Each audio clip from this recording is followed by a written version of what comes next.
ನಮಸ್ಕಾರ, first tube ನ ಮತ್ತೊಂದು ವಿಡಿಯೋಗೆ ಸ್ವಾಗತ. ಒಂದ್ ಗಾದೆ ಇದೆ, ಹಾಲುಣಿಸಿದವಳ ಎದೆಯನ್ನೇ ಕಚ್ಚಿತಂತೆ ಹಾವಿನ ಮರಿ ಅಂತ.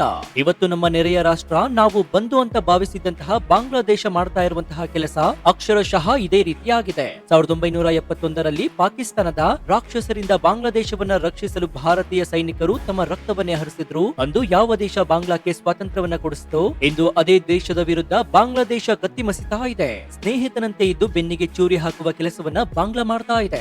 ಆದ್ರೆ ಭಾರತ ಈಗ ಹಳೆಯ ಭಾರತವಾಗಿ ಉಳಿದಿಲ್ಲ. ಇಷ್ಟು ದಿನ ಬಾಂಗ್ಲಾದೇಶದ ಆಂತರಿಕ ಕಲಹ, ಪಾಪ ಬಡ ರಾಷ್ಟ್ರ ಅಂತ ಸುಮ್ಮನಿದ್ದಂತಹ ಭಾರತ ಈಗ ರೊಚ್ಚಿಗೆದ್ದಿದೆ. ಭಾರತದ ತಂಟೆಗೆ ಬಂದ್ರೆ ಸುಮ್ಮನೆ ಬಿಡೋದಿಲ್ಲ ಎಂಬಂತಹ ಸಂದೇಶವನ್ನ ಕೃತ್ಯದ ಮೂಲಕವೇ ರವಾನಿಸಿದೆ. ಭಾರತದ 7 ಸಿಸ್ಟರ್ಸ್ ಅಂದ್ರೆ ಈಶಾನ್ಯ ರಾಜ್ಯಗಳನ್ನೇ ಕತ್ತರಿಸ್ತೀವಿ ಅಂತ ಬೊಗಳೆ ಬಿಟ್ಟಿದ್ದಂತಹ ಪಾಕಿಸ್ತಾನದ ನಾಯಕನಿಗೆ ಭಾರತ ಈಗ ಭಾಷೆಯ ಮೂಲಕ ಅಲ್ಲ, ಬದಲಾಗಿ ಆಕ್ಷನ್ ಮೂಲಕ ಉತ್ತರವನ್ನ ಕೊಟ್ಟಿದೆ. ಹಾಗಾದ್ರೆ ಏನಿದು ಭಾರತ ಮತ್ತು ಬಾಂಗ್ಲಾ ನಡುವಿನ ಹೊಸ ರಂಪಾಟ? ಭಾರತ ದಿಢೀರಂತ ವೀಸಾ ಕೇಂದ್ರಗಳಿಗೆ ಬೀಗ ಜಡಿದಿದ್ದು ಯಾಕೆ? ಬಾಂಗ್ಲಾದೇಶದ ಬೀದಿಗಳಲ್ಲಿ ಭಾರತದ ವಿರುದ್ಧ ಯುದ್ಧದ ಮಾತುಗಳನ್ನ ಕೇಳಿ ಬರ್ತಾ ಇರುವುದು ಯಾಕೆ? ಇದ್ರ ಹಿಂದೆ ಇರುವಂತಹ ಆ ಅಪರಿಚಿತ ಬಂದೂಕುದಾರಿಗಳ ಕಥೆಯೇನು? ಈ ಎಲ್ಲಾ ಮಾಹಿತಿಯನ್ನ ಈ ವಿಡಿಯೋದಲ್ಲಿ ಎಳೆಯಾಗಿ ಬಿಟ್ಟಿಡ್ತೀವಿ. ಆದ್ರೆ ಅದಕ್ಕೂ ಮುನ್ನ ನಿಮ್ಗೇನನ್ಸುತ್ತೆ? ಪ್ರಧಾನಿ ನರೇಂದ್ರ ಮೋದಿ ಅವರು ಬಾಂಗ್ಲಾದೇಶಕ್ಕೆ ತಕ್ಕ ಪಾಠವನ್ನ ಕಲಿಸಬೇಕಾ? ಹೌದು ಅಂತಾದ್ರೆ ಎಸ್ ಅಂತ ಕಮೆಂಟ್ ಮಾಡಿ, ಹಾಗೂ ವಿಡಿಯೋಗೆ ಲೈಕ್ ಕೊಡಿ. ಜೊತೆಗೆ ನೀವು ಇನ್ನೂ ನಮ್ಮ ಚಾನೆಲ್ ಅನ್ನ ಸಬ್ಸ್ಕ್ರೈಬ್ ಮಾಡ್ಕೊಂಡಿಲ್ಲ ಅಂದ್ರೆ ಈ ಕೂಡಲೇ ಸಬ್ಸ್ಕ್ರೈಬ್ ಮಾಡ್ಕೊಂಡು ಪಕ್ಕದಲ್ಲಿರುವಂತಹ ಬೆಲ್ ಐಕಾನ್ ಅನ್ನ ಪ್ರೆಸ್ ಮಾಡಿ.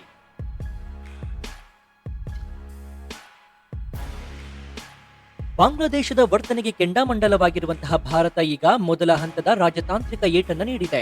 ಗುರುವಾರ ಅಂದ್ರೆ ಡಿಸೆಂಬರ್ 18, 2025ರಂದು ಭಾರತ ಸರ್ಕಾರ ತೆಗೆದುಕೊಂಡಂತಹ ಆ ಒಂದು ನಿರ್ಧಾರ ಬಾಂಗ್ಲಾದೇಶಕ್ಕೆ ನಡುಕ ಹುಟ್ಟಿಸಿದೆ. ಬಾಂಗ್ಲಾದೇಶದ ಪ್ರಮುಖ ನಗರಗಳಾಗಿರುವಂತಹ ರಾಜಶಾಹಿ ಮತ್ತು ಖುಲ್ನಾ ನಗರಗಳಲ್ಲಿರುವಂತಹ ಭಾರತೀಯ ವೀಸಾ ಅರ್ಜಿ ಕೇಂದ್ರಗಳನ್ನ ತಕ್ಷಣದಿಂದಲೇ ಜಾರಿಗೆ ಬರುವಂತೆ ಮುಚ್ಚಲಾಗಿದೆ. ಈ ಬಗ್ಗೆ ಅಧಿಕೃತ ವೆಬ್ಸೈಟ್ ನಲ್ಲಿ ನೋಟಿಸ್ ಕೂಡ ಪ್ರಕಟಿಸಲಾಗಿದೆ. ಇದಕ್ಕೆ ಕಾರಣ ಏನು ಅಂತ ಕೇಳಿದ್ರೆ ಭದ್ರತಾ ಸಮಸ್ಯೆ. ಆದ್ರೆ ಇದರ ಹಿಂದೆ ಇರೋದು ಭಾರತದ ಅಸಮಾಧಾನದ ಜ್ವಾಲೆ.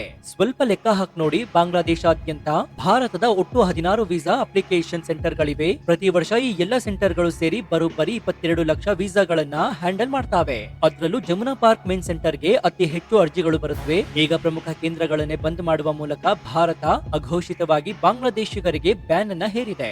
ಈಗಾಗಲೇ ಸ್ಲಾಟ್ ಬುಕ್ ಮಾಡಿದಂತಹ ಲಕ್ಷಾಂತರ ಬಾಂಗ್ಲಾ ಪ್ರಜೆಗಳಿಗೆ ಇದು ದೊಡ್ಡ ಶಾಕ್ ಆಗಿದ್ದು, ಮುಂದಿನ ದಿನಾಂಕ ನೀಡ್ತೀವಿ ಅಂತ ಭಾರತ ಹೇಳಿದೆಯಾದ್ರೂ ಕೂಡ ಅದು ಯಾವಾಗ ಅನ್ನೋದು ಯಾರಿಗೂ ಗೊತ್ತಿಲ್ಲ. ಇದು ಬಾಂಗ್ಲಾದೇಶಕ್ಕೆ ಭಾರತ ನೀಡುತ್ತಿರುವಂತಹ ನೇರ ಎಚ್ಚರಿಕೆಯಾಗಿದೆ. ನೀವು ನಮ್ಮ ರಾಯಭಾರಿ ಕಚೇರಿಗಳಿಗೆ ಭದ್ರತೆ ಒದಗಿಸಿಲ್ಲ ಅಂತಂದ್ರೆ ನಾವು ನಿಮಗೆ ವೀಸಾ ಕೂಡ ಕೊಡೋದಿಲ್ಲ ಅನ್ನುವಂತಹ ಖಡಕ್ ಸಂದೇಶವನ್ನ ದೆಹಲಿ ರವಾನಿಸಿದೆ. ಹಾಗಾದ್ರೆ ಭಾರತ ಇಷ್ಟೊಂದು ಕಠಿಣ ನಿರ್ಧಾರ ತೆಗೆದುಕೊಳ್ಳಲು ಕಾರಣವೇನ್ ಗೊತ್ತಾ? ಬಾಂಗ್ಲಾದೇಶದಲ್ಲಿ ಭಾರತೀಯ ಹೈಕಮಿಷನ್ ಮೇಲೆ ಮತ್ತು ಭಾರತೀಯರ ಮೇಲೆ ಹೆಚ್ಚುತ್ತಿರುವಂತಹ ಬೆದರಿಕೆಗಳು. ಇತ್ತೀಚಿನ ದಿನಗಳಲ್ಲಿ ಬಾಂಗ್ಲಾದೇಶ ಭಾರತಕ್ಕೆ ಒಂದಲ್ಲ ಒಂದು ತಲೆನೋವನ್ನ ಸೃಷ್ಟಿ ಮಾಡ್ತಾನೆ ಇದೆ. ಒಂದು ದೈತ್ಯ ಆನೆ ಮಲಗಿರುವಂತೆ ಅದರ ಪಕ್ಕದಲ್ಲಿ ಬಂದು ಒಂದು ಮಂಗ ಬಂದು ಆನೆಯನ್ನ ಕೆಣಕುವ ಪ್ರಯತ್ನವನ್ನ ಮಾಡುತ್ತೆ ಅಲ್ವಾ? ಹಾಗೆ ಬಾಂಗ್ಲಾ ವರ್ತಿಸ್ತಾ ಇದೆ. ಆದ್ರೆ ಆನೆಗೆ ಸಿಟ್ಟು ಬಂದ್ರೆ ಏನಾಗುತ್ತೆ ಅನ್ನೋದು ಈಗ ಬಾಂಗ್ಲಾಗೆ ಅರ್ಥವಾಗುವ ಸಮಯ ಬಂದಿದೆ. ಇಷ್ಟಕ್ಕೆಲ್ಲ ಕಾರಣವಾಗಿದ್ದು ಒಂದು ಫ್ಲಾಶ್ ಪಾಯಿಂಟ್, ಅದೇ ಶರೀಫ್ ಇಸ್ಮಾಯಿಲ್ ಹಾದಿ ಪ್ರಕರಣ. ಹಾಗಾದ್ರೆ ಯಾರು ಈ ಶರೀಫ್ ಇಸ್ಮಾಯಿಲ್ ಹಾದಿ? ಈತ ಬಾಂಗ್ಲಾದೇಶದ ಒಬ್ಬ ಮೂಲಭೂತವಾದಿ ನಾಯಕ. ಇತ್ತೀಚೆಗೆ ಈತನ ಮೇಲೆ ಗುಂಡಿನ ದಾಳಿ ನಡೆಯಿತು. ಗುಂಡೇಟು ಬಿದ್ದಿದೆ. ಆತ ಇನ್ನೂ ಸತ್ತಿಲ್ಲ, ಕೋಮಾದಲ್ಲಿದ್ದಾನೆ. ಆತನ ಕಂಡೀಷನ್ ಬಹಳ ಕ್ರಿಟಿಕಲ್ ಆಗಿದೆ. ಯಾವ ಕ್ಷಣದಲ್ಲಿ ಬೇಕಾದ್ರೂ ಹುರುಗಳ ಬಳಿ ಹೋಗಬಹುದು. ಆದ್ರೆ ಈ ಘಟನೆ ನಡೆದ ತಕ್ಷಣ ಬಾಂಗ್ಲಾದೇಶದಲ್ಲಿ ಒಂದು ಸುಳ್ಳು ಸುದ್ದಿಯನ್ನ ಹಬ್ಬಿಸಲಾಯಿತು. ಅದೇನಂದ್ರೆ ಈತನ ಮೇಲೆ ಗುಂಡು ಹಾರಿಸಿದವರು ಭಾರತದಿಂದ ಬಂದವರು ಅಥವಾ ಭಾರತದ ಏಜೆಂಟ್ಗಳು ಅಂತ. ಬಾಂಗ್ಲಾದ ಪೊಲೀಸರೇ ನಮ್ಮ ಬಳಿ ಇದಕ್ಕೆ ಸಾಕ್ಷಿ ಇಲ್ಲ, ಇದು ಸುಳ್ಳು ಆರೋಪ ಅಂತ ಹೇಳಿದ್ರು ಕೂಡ ಅಲ್ಲಿನ ಉಗ್ರಗಾಮಿಗಳ ಮನಸ್ಥಿತಿಯ ಜನರು ನಂಬಲು ತಯಾರಿಲ್ಲ. ಇದರ ಪರಿಣಾಮ ಏನಾಯ್ತು? ಬಾಂಗ್ಲಾದೇಶದ ಢಾಕಾದಲ್ಲಿರುವಂತಹ ಭಾರತದ ಹೈಕಮಿಷನರ್ ಕಚೇರಿಗೆ ಮುತ್ತಿಗೆಯನ್ನ ಹಾಕುವ ಪ್ರಯತ್ನ ಕೂಡ ನಡೆದಿತ್ತು. ಒಂದ್ ವೇಳೆ ಅಂದು ಬಾಂಗ್ಲಾ ಪೊಲೀಸರು ಅಥವಾ ಭದ್ರತಾ ಸಿಬ್ಬಂದಿ ಇವರನ್ನ ತಡೆಯದೆ ಹೋಗಿದ್ರೆ ಭಾರತದ ರಾಯಭಾರ ಕಚೇರಿಯ ಮೇಲೆ ದೊಡ್ಡ ಮಟ್ಟದ ದಾಳಿ ನಡೀತಾ ಇತ್ತು. ನಮ್ಮ ಅಧಿಕಾರಿಗಳಿಗೆ ಏನಾದ್ರೂ ತೊಂದರೆ ಆಗಿದ್ದರೆ ಇಂದು ಪರಿಸ್ಥಿತಿ ಯುದ್ಧದ ಮಟ್ಟಕ್ಕೆ ಹೋಗಿರ್ತಿತ್ತು. ಇನ್ನು ಬಾಂಗ್ಲಾದೇಶದ ನಾಯಕರ ಹುಚ್ಚಾಟ ಇಲ್ಲಿಗೆ ನಿಂತಿಲ್ಲ. ಬಾಂಗ್ಲಾದಲ್ಲಿ ಹೊಸದಾಗಿ ಹುಟ್ಟಿಕೊಂಡಿರುವಂತಹ ರಾಜಕೀಯ ಪಕ್ಷಗಳು, ಅದರಲ್ಲೂ ಕೂಡ ಮುಖ್ಯವಾಗಿ ನ್ಯಾಷನಲ್ ಸಿಟಿಜನ್ ಪಾರ್ಟಿ ಪಕ್ಷದ ನಾಯಕನಾಗಿರುವಂತಹ ಅಸ್ನತ್ ಅಬ್ದುಲ್ಲಾ ಎಂಬುವವರು ಆಡಿದ ಮಾತುಗಳು ಭಾರತದ ರಕ್ತ ಕುದಿಯುವಂತೆ ಮಾಡಿದೆ. ಈ ಅಲ್ಪಜ್ಞಾನಿ ನಾಯಕ ಏನಂತಾನೆ ಗೊತ್ತಾ? ಢಾಕಾ ಮನಸ್ಸು ಮಾಡಿದ್ರೆ ಭಾರತದ ಈಶಾನ್ಯ ರಾಜ್ಯಗಳಾಗಿರುವಂತಹ 7 ಸಿಸ್ಟರ್ಸ್ ಭಾರತದಿಂದ ಬೇರ್ಪಡಿಸ್ತೀವಿ, ಅಲ್ಲಿನ ಬಂಡುಕೋರರಿಗೆ ನಾವು ಸಹಾಯ ಮಾಡ್ತೀವಿ ಅಂತ ಬಹಿರಂಗವಾಗಿ ಬೊಗಳೆ ಬಿಟ್ಟಿದ್ದಾನೆ. ಭಾರತದ ಅವಿಭಾಜ್ಯ ಅಂಗವಾಗಿರುವಂತಹ ಅಸ್ಸಾಂ, ಮೇಘಾಲಯ, ತ್ರಿಪುರಾ, ಮಿಜೋರಾಂ, ಮಣಿಪುರ ತ್ರಿಪುರಾ, ನಾಗಾಲ್ಯಾಂಡ್ ಮತ್ತು ಅರುಣಾಚಲ ಪ್ರದೇಶದ ಬಗ್ಗೆ ಕಣ್ಣೆತ್ತಿ ನೋಡಲು ಜಗತ್ತಿನ ದೊಡ್ಡ ದೊಡ್ಡ ದೇಶಗಳೇ ಹೆದರ್ತಾವೆ. ಅಂತದ್ರಲ್ಲಿ ಭಾರತದ ಭಿಕ್ಷೆಯಿಂದ ಬದುಕ್ತಾ ಇರುವಂತಹ ಬಾಂಗ್ಲಾದೇಶದ ನಾಯಕನೊಬ್ಬ ಹೀಗೆ ಮಾತನಾಡಿರುವುದು ಭಾರತದ ಕೆಂಗಣ್ಣಿಗೆ ಗುರಿಯಾಗಿದೆ. ಇದಷ್ಟೇ ಅಲ್ಲದೆ ಈ ಹಿಂದೆ ಇದೇ ಶರೀಫ್ ಇಸ್ಮಾಯಿಲ್ ಹಾದಿ ಈಗ ಗುಂಡು ತಿಂದು ಮಲಗಿರುವಂತಹ ಅವನು ಒಂದು ಗ್ರೇಟರ್ ಬಾಂಗ್ಲಾ ಮ್ಯಾಪ್ ಅನ್ನ ಬಿಡುಗಡೆ ಮಾಡಿದ್ದ. ಅದರಲ್ಲಿ ಭಾರತದ ಪಶ್ಚಿಮ ಬಂಗಾಳ, ಅಸ್ಸಾಂ ಮತ್ತು ಈಶಾನ್ಯ ರಾಜ್ಯಗಳನ್ನ ಬಾಂಗ್ಲಾದೇಶಕ್ಕೆ ಸೇರಿಸಿಕೊಂಡಿದ್ದ. ಇಂತಹ ದೇಶದ್ರೋಹಿ ಮತ್ತು ಭಾರತ ವಿರೋಧಿ ಮನಸ್ಥಿತಿಗಳಿಗೆ ಬಾಂಗ್ಲಾ ಸರ್ಕಾರ ಕಡಿವಾಣ ಹಾಕುತ್ತಿಲ್ಲ.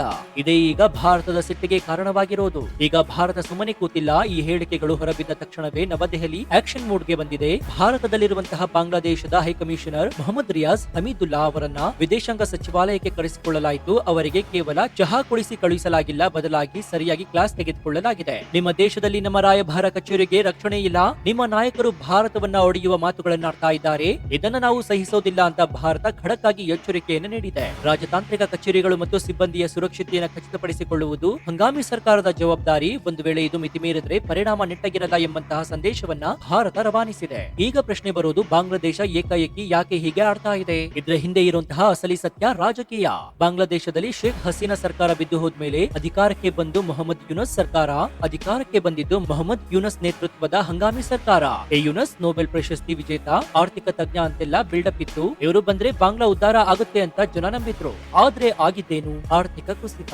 ಯೂನಸ್ ಅಧಿಕಾರಕ್ಕೆ ಬಂದ ಮೇಲೆ ಬಾಂಗ್ಲಾದ ಎಕಾನಮಿ ಪಾತಾಳಕ್ಕೆ ಕುಸಿದಿದೆ. ಬಾಂಗ್ಲಾದ ಜಿಡಿಪಿ ಗ್ರೋತ್ ರೇಟ್ ಕೇವಲ 3.35% ಗೆ ಬಂದು ಬಿದ್ದಿದೆ. ಹಣದುಬ್ಬರ ಬರೋಬ್ಬರಿ 9% ದಾಟಿದೆ. ಬೆಲೆ ಏರಿಕೆಯಿಂದ ಜನ ತತ್ತರಿಸಿ ಹೋಗಿದ್ದಾರೆ. ಜನರಿಗೆ ಊಟ ಕೊಡುವುದಕ್ಕೆ ಆಗ್ತಾ ಇಲ್ಲ. ಅಭಿವೃದ್ಧಿ ಶೂನ್ಯವಾಗಿದೆ. ಇಂತಹ ಸಮಯದಲ್ಲಿ ಜನರ ಗಮನವನ್ನ ಬೇರೆಡೆಗೆ ಸೆಳೆಯಲು ಇರುವಂತಹ ಒಂದೇ ಒಂದು ದಾರಿ, ಅದು ಭಾರತದ ವಿರೋಧ. ಬಾಂಗ್ಲಾದಲ್ಲಿ ಮುಂದಿನ ಫೆಬ್ರವರಿಯಲ್ಲಿ ಚುನಾವಣೆ ನಡೆಯಲಿದೆ ಎಂದು ಯೂನಸ್ ಘೋಷಣೆ ಮಾಡಿದ್ದಾರೆ. ಆದ್ರೆ ನೇರವಾಗಿ ಚುನಾವಣೆ ಎದುರಿಸಿದರೆ ಬಿಎನ್ಪಿ ಪಕ್ಷ ಅಧಿಕಾರಕ್ಕೆ ಬರುವ ಸಾಧ್ಯತೆ ಕೂಡ ಇದೆ. ಆಗ ಯೂನಸ್ ಮನೆಗೆ ಹೋಗ್ಬೇಕಾಗುತ್ತೆ. ಹಾಗಾಗಿ ಇಸ್ಲಾಮಿಕ್ ಮೂಲಭೂತವಾದಿ ಪಕ್ಷವನ್ನ ಎತ್ತಿಕಟ್ಟಿ ಭಾರತದ ವಿರುದ್ಧ ದ್ವೇಷ ಬಿತ್ತಿ ತಾನು ಹೇಗಾದ್ರೂ ಮಾಡಿ ಅಧಿಕಾರದಲ್ಲಿ ಉಳಿಬೇಕು ಅನ್ನೋದು ಯೂನಸ್ ಪ್ಲಾನ್ ಆಗಿದೆ. ಅದಕ್ಕಾಗಿ ಶೇಖ್ ಹಸೀನಾ ಅವರ ವಿಚಾರವನ್ನ ಪದೇ ಪದೇ ಪ್ರಸ್ತಾಪವನ್ನ ಮಾಡ್ತಾ ಇದ್ದಾರೆ. ಭಾರತ ಹಸೀನಾ ಅವರಿಗೆ ಆಶ್ರಯ ನೀಡಿದೆ, ಅವರು ಅಲ್ಲಿ ಕೂತು ಪ್ರಚೋದನಕಾರಿ ಹೇಳಿಕೆಯನ್ನು ನೀಡ್ತಾ ಇದ್ದಾರೆ ಅಂತ ಬೊಬ್ಬೆಯನ್ನ ಹೊಡಿತಾ ಇದ್ದಾರೆ.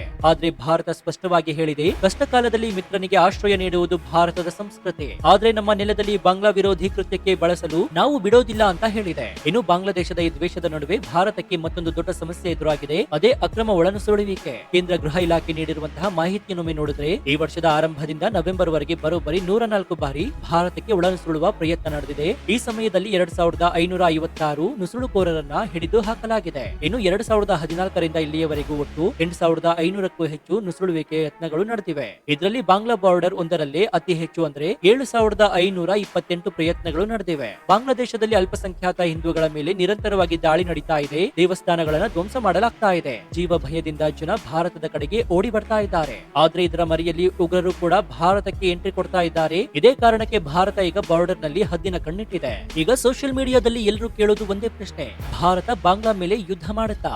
ಸ್ನೇಹಿತರೆ, ಬಾಂಗ್ಲಾದ ರಾಜಕಾರಣಿಗಳು ಬಾಯಿಗೆ ಬಂದಂತೆ ಮಾತನಾಡ್ತಾ ಇರಬಹುದು, ಭಾರತವನ್ನ ಎದುರಿಸ್ತೀವಿ, 7 ಸಿಸ್ಟರ್ಸ್ ಅನ್ನ ಕಟ್ ಮಾಡ್ತೀವಿ ಅನ್ಬಹುದು. ಆದ್ರೆ ವಾಸ್ತವ ಏನು ಅನ್ನೋದು ಬಾಂಗ್ಲಾದೇಶದ ಸೇನೆಗೆ ಚೆನ್ನಾಗಿ ಗೊತ್ತು. ಬಾಂಗ್ಲಾದೇಶದ ಸೇನೆಗೆ ಭಾರತವನ್ನ ಎದುರಿಸುವಂತಹ ತಾಕತ್ತು ಖಂಡಿತ ಇಲ್ಲ. ಭಾರತದ ಬಳಿ ರಫೇಲ್ ಯುದ್ಧ ವಿಮಾನಗಳಿವೆ. S-400 ನಂತಹ ಜಗತ್ತಿನ ಅತ್ಯಾಧುನಿಕ ಏರ್ ಡಿಫೆನ್ಸ್ ಸಿಸ್ಟಮ್ ಕೂಡ ಇದೆ. ಒಂದ್ ವೇಳೆ ಬಾಂಗ್ಲಾ ಏನಾದ್ರೂ ಅಚಾತುರ್ಯ ಮಾಡಿದ್ರೆ ಕೆಲವೇ ಗಂಟೆಗಳಲ್ಲಿ ಬಾಂಗ್ಲಾದೇಶದ ಮಿಲಿಟರಿ ಬೇಸ್ಗಳು ಧೂಳಿಪಟವಾಗುತ್ತೆ. ಯುದ್ಧವಾದ್ರೆ ಬಾಂಗ್ಲಾದೇಶದಲ್ಲಿ ಶವ ಹೋಳುವುದಕ್ಕೂ ಜಾಗ ಇರಲ್ಲ ಅನ್ನೋ ಸತ್ಯ ಅಲ್ಲಿನ ಸೇನಾಧಿಕಾರಿಗಳು ಗೊತ್ತಿದೆ. ಹಾಗಾಗಿ ಸೇನೆ ಸುಮ್ಮನಿದೆ. ಆದ್ರೆ ರಾಜಕೀಯ ಲಾಭಕ್ಕಾಗಿ, ವೋಟ್ ಬ್ಯಾಂಕ್ ಆಗಿ ಅಲ್ಲಿನ ನಾಯಕರು ಭಾರತದ ವಿರುದ್ಧ ಬೊಗಳೆ ಬಿಡ್ತಾ ಇದ್ದಾರೆ. ಭಾರತ ಯುದ್ಧ ಮಾಡಲ್ಲ, ತಾಳ್ಮೆ ಕಳೆದುಕೊಳ್ಳುವುದಿಲ್ಲ ಅನ್ನೋ ಭರವಸೆ ಅವರಿಗಿದೆ. ಆದ್ರೆ ಪಶ್ಚಿಮ ಬಂಗಾಳದ ಚುನಾವಣೆ ಹತ್ತಿರ ಬರ್ತಾ ಇರೋದ್ರಿಂದ ಮತ್ತು ರಾಷ್ಟ್ರೀಯ ಭದ್ರತೆಯ ಪ್ರಶ್ನೆ ಎದುರಾದ್ರೆ ಪ್ರಧಾನಿ ನರೇಂದ್ರ ಮೋದಿ ಅವರ ಸರ್ಕಾರ ಸ್ಮಾಲ್ ಸ್ಕೇಲ್ ವಾರ್ ಅನ್ನ ಅಥವಾ ಸರ್ಜಿಕಲ್ ಸ್ಟ್ರೈಕ್ ಮಾಡಲು ಹಿಂದೆ ಮುಂದೆ ನೋಡಲ್ಲ ಅನ್ನೋದು ಕೂಡ ಅಷ್ಟೇ ಸತ್ಯವಾಗಿದೆ. ಒಟ್ಟಾರೆಯಾಗಿ ಒಂದು ಕಡೆ ಬಾಂಗ್ಲಾದೇಶದ ಉದ್ದಟತನ, ಇನ್ನೊಂದು ಕಡೆ ಒಳನುಸುಳುವಿಕೆ, ಮತ್ತೊಂದು ಕಡೆ ಆಂತರಿಕ ರಾಜಕೀಯ ಕೆಸರೆರಚಾಟ. ಆದ್ರೆ ಒಂದು ಮಾತು ಸತ್ಯ, ನೆರೆಹೊರೆಯವರೊಂದಿಗೆ ಉತ್ತಮ ಸಂಬಂಧ ಇಟ್ಟುಕೊಳ್ಳುವುದು ಭಾರತದ ವಿದೇಶಾಂಗ ನೀತಿ ಹೌದು. ಆದ್ರೆ ರಾಷ್ಟ್ರೀಯ ಭದ್ರತೆ ಮತ್ತು ಸಾರ್ವಭೌಮತ್ವದ ವಿಷಯಕ್ಕೆ ಬಂದ್ರೆ ಭಾರತ ಯಾರನ್ನೂ ಕೂಡ ಕ್ಷಮಿಸೋದಿಲ್ಲ. ವೀಸಾ ಕೇಂದ್ರಗಳನ್ನ ಮುಚ್ಚುವ ಮೂಲಕ ಭಾರತ ಟ್ರೇಲರ್ ತೋರಿಸಿದೆ. ಬಾಂಗ್ಲಾ ತನ್ನ ಚಾಳಿಯನ್ನ ಮುಂದುವರಿಸಿದ್ರೆ ಪಿಕ್ಚರ್ ಕೂಡ ನೋಡ್ಬೇಕಾಗತ್ತೆ. ಸೊ ಈ ಬಗ್ಗೆ ನಿಮ್ಮ ಅಭಿಪ್ರಾಯ ಏನು ಅಂತ ಕಮೆಂಟ್ ಮಾಡಿ, ಹಾಗೂ ವಿಡಿಯೋಗೆ ಲೈಕ್ ಕೊಡಿ. ಜೊತೆಗೆ ನೀವಿನ್ನು ನಮ್ಮ ಚಾನೆಲ್ ಅನ್ನ ಸಬ್ಸ್ಕ್ರೈಬ್ ಮಾಡ್ಕೊಂಡಿಲ್ಲ ಅಂದ್ರೆ ಈ ಕೂಡಲೇ ಸಬ್ಸ್ಕ್ರೈಬ್ ಮಾಡ್ಕೊಂಡು ಪಕ್ಕದಲ್ಲಿರುವಂತಹ ಬೆಲ್ ಐಕಾನ್ ಅನ್ನ ಪ್ರೆಸ್ ಮಾಡಿ. ಇದರಿಂದ ನಾವು ಹಾಕುವ ಹೊಸ ವಿಡಿಯೋಗಳ ನೋಟಿಫಿಕೇಶನ್ ಮೊದಲು ನಿಮಗೆ ಸಿಗುತ್ತೆ. ಇದಾಗಿತ್ತು ಈ ಕ್ಷಣದ ವಿಶೇಷ. ನೋಡ್ತಾ ಇರಿ ಫಸ್ಟ್ ಟ್ಯೂಬ್ ಕನ್ನಡ. ಧನ್ಯವಾದ.